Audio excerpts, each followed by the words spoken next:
Hi guys, good morning. Welcome to my channel Riding Poet once again. आज आपके सामने जो टॉपिक मैं ला रहा हूँ उसका ख्याल मुझे एक कमेंट से आया। मेरे एक वीडियो पर एक भाई ने कमेंट किया था और उसने बताया कि उसे मीटियोर 350 पसंद नहीं आ रही। उसकी जो इंजन नॉइज़ है और वो उसे बड़ा परेशान करती है।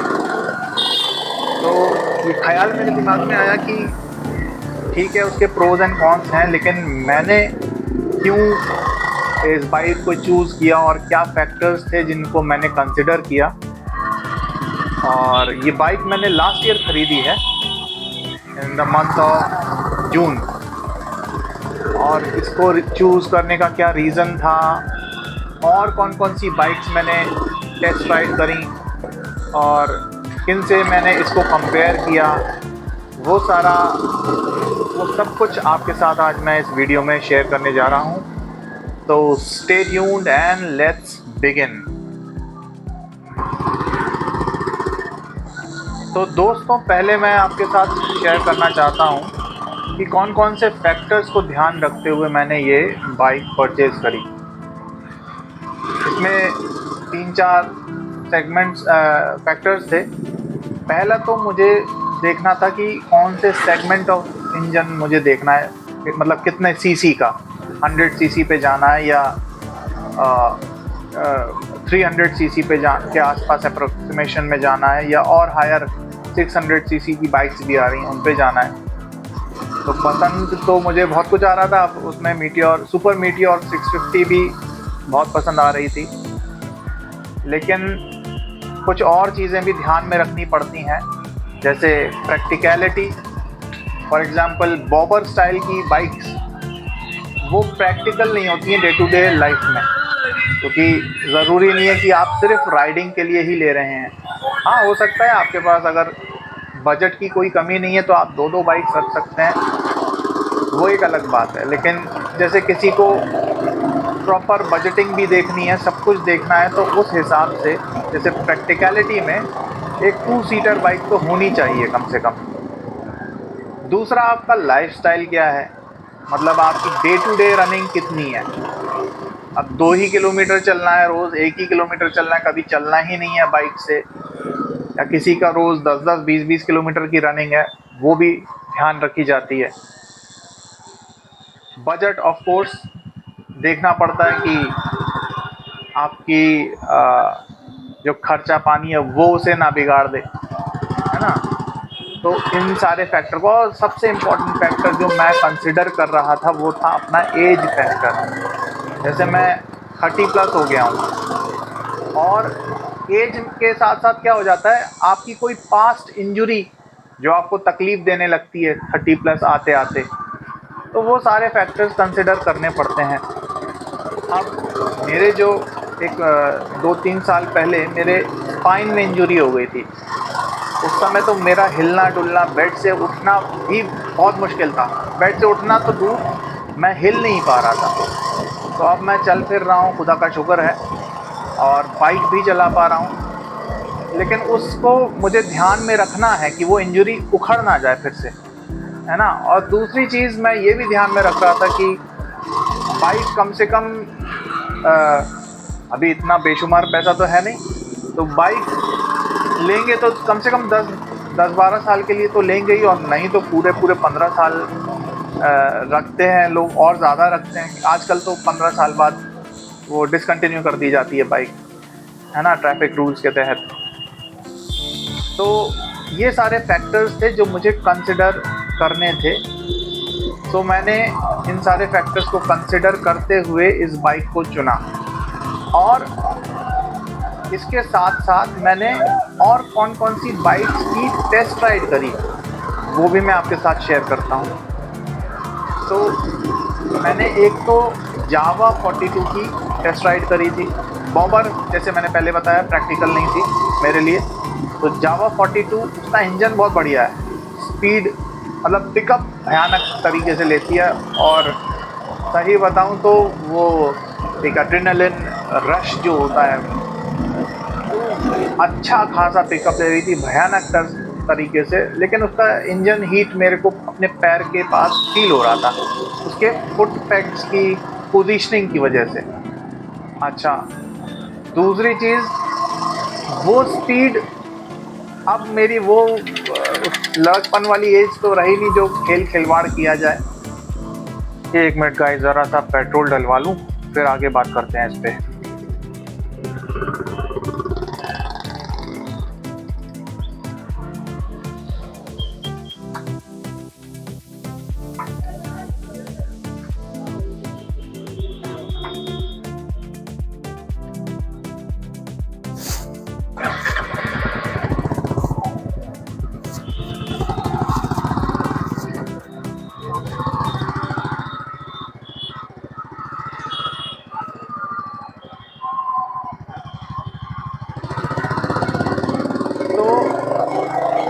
वो सारी चीज़ें भी मैं कंसिडर करते हुए चल रहा था।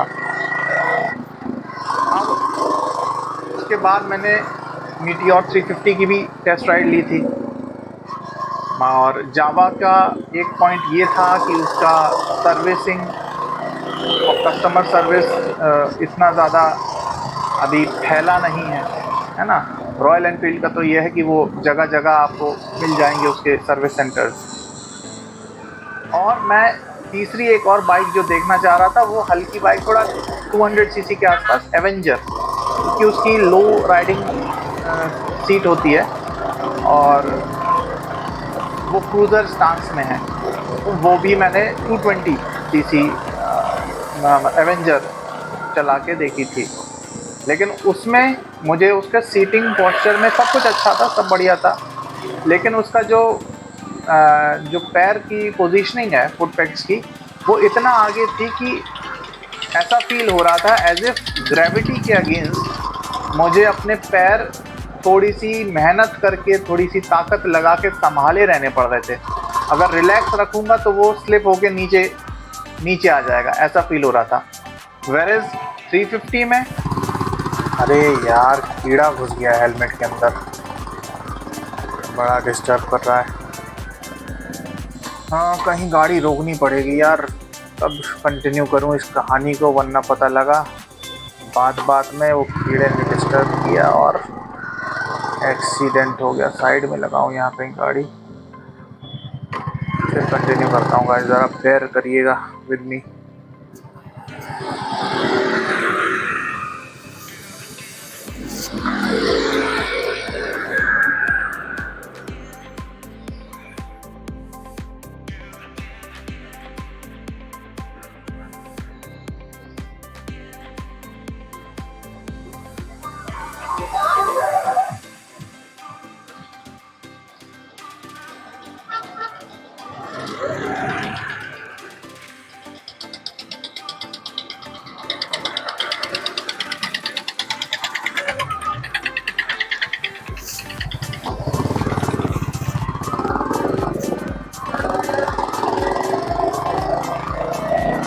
हाँ तो दोस्तों, 350 में वो इशू नहीं है, उसका जो फुट पेग्स की पोजीशनिंग है और जो एंगल्स हैं वो बहुत अच्छे, तो वो सारी चीज़ें भी कंसिडर मैं कर रहा था, तो इसमें ऐसा इशू नहीं था।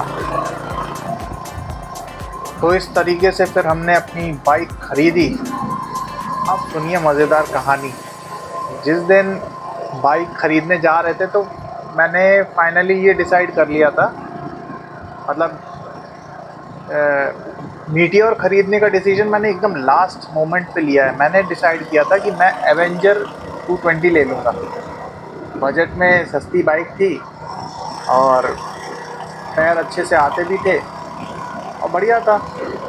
लेकिन फिर मैंने रात को जब, अच्छा हाँ, पूरे दिन हमने क्या कहते हैं, शोरूम्स देखे जा के और टेस्ट राइड ली एवेंजर की, क्योंकि वही फाइनल करना था। अब मुझे रेड कलर पसंद नहीं आ रहा था, ब्लैक कलर की एवेंजर मिल नहीं रही थी। एक जगह 220 मिल रही थी वो, लेकिन दूसरी जगहों पे जहाँ अच्छे प्राइस पे मिल रही थी वहाँ रेड ही कलर की थी। इस तरीके से पूरा दिन हो गया बर्बाद। तो फाइनली ये डिसाइड हुआ कि शाम तक डिसाइड किया 7-8 बजे तक कि एवेंजर 220 ले लेंगे। और मैंने वहाँ जाके शोरूम पे जब तक गया 7-8 बजे, तो उन्होंने कहा अब तो सर कुछ नहीं हो पाएगा, अब आप कल ही आइएगा बाइक लेने। मैंने कहा ठीक है, ये ब्लैक वाली एवेंजर मैं कल आके ले जाऊँगा। अब होती है खिचड़ी पकना शुरू दोस्तों। अब जब मैं घर आया रात को लेटा, और वहाँ मैंने ये जो फैक्टर्स आपके साथ शेयर करे हैं ना, ये सब मैं सोचने लगा। मैंने कहा यार, मन तो है रॉयल एनफील्ड ख़रीदने का, क्योंकि हमेशा से वही चलाई है, मीटियोर ख़रीदने का है, कंफर्टेबल भी है। वो अलग बात है 1 लाख रुपए ज़्यादा महंगी है। लेकिन फिर मैंने फाइनली कंसिडर किया, मैंने यार मेरी एज हो गई है 30+, और अभी तो मैं ख़रीद सकता हूँ और चला भी सकता हूँ। पता लगा 10-15 साल बाद मेरी एज और ज़्यादा बढ़ जाएगी, और तब क्या कंडीशन रही, सिचुएशन रही, मैं चला पाया ना चला पाया, शौक़ पूरा कर पाया ना कर पाया। तो रातों रात मेरा डिसीजन बदल गया। मैंने डिसाइड कर लिया, नहीं, मीटियोर 350 ही पकड़ूँगा, उठाऊँगा।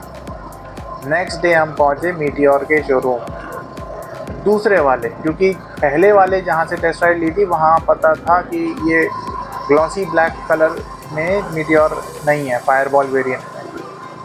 तो हम दूसरे जगह गए। उन्होंने पहले बोल रखा था कि आप जब कंफर्म कर देंगे उसके बाद हमें 8-10 दिन लगेगा वो गाड़ी मंगाने में। तो दूसरे शोरूम पे, जो मेरे घर से कुछ किलोमीटर्स दूर था, काफ़ी दूर था, यहीं जिस एरिया में मैं चल रहा हूँ यहीं पे था, इधर ही के आसपास।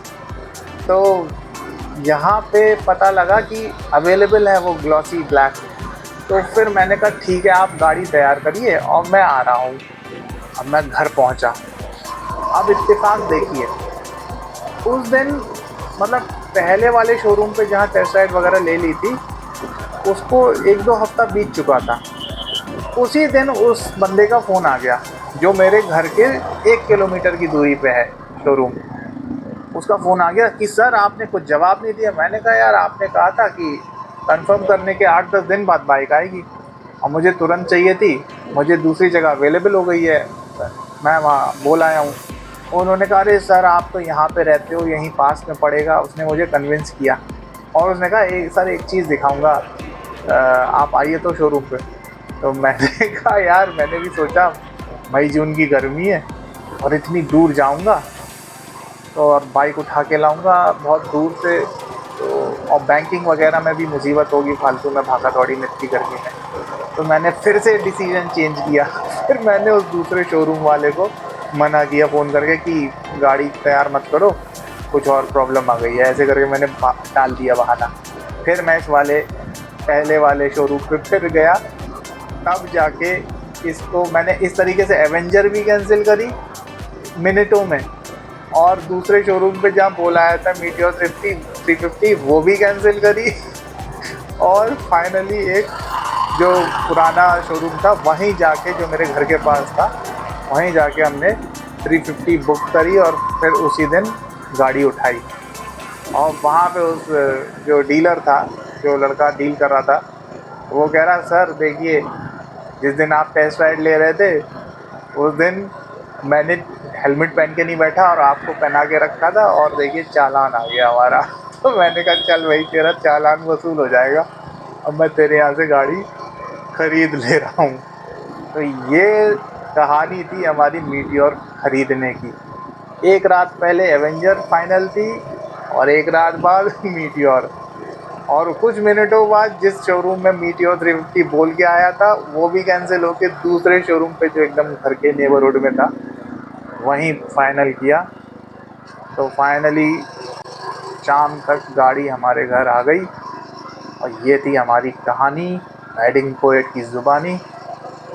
तो बताइएगा दोस्तों, कैसा लगा आपको ये सब फैक्टर जानकर और स्टोरी जानकर। बाकी अब आपसे अलविदा लेंगे, आपका ज़्यादा समय नहीं लेंगे। वीडियो मेरे ख्याल से काफ़ी लंबा हो गया होगा इस कहानी को बोलते बालते। और अगर पसंद आए तो लाइक करिएगा, कमेंट करिएगा कि आपके पास कौन सी गाड़ी है, आपने कैसा आपके क्या रिव्यूज़ हैं। अगर आपके पास मीटियोर 350 है या कोई और सी बाइक है, जावा 42 है या एवेंजर 220 है, आपके क्या रिव्यूज़ हैं उन गाड़ियों को लेकर। और मेरा कंटेंट अगर पसंद आता है तो इसे लाइक करिएगा, प्लीज़ सब्सक्राइब करिए मेरे चैनल को, शेयर करिएगा। और कुछ आपके सजेशंस हो तो वो भी मुझे कमेंट में बताइएगा ज़रूर से, ताकि मैं इम्प्रोवाइज़ कर सकूं अपने आगे आने वाले वीडियोस में। और तब तक के लिए take care, bye bye, see you.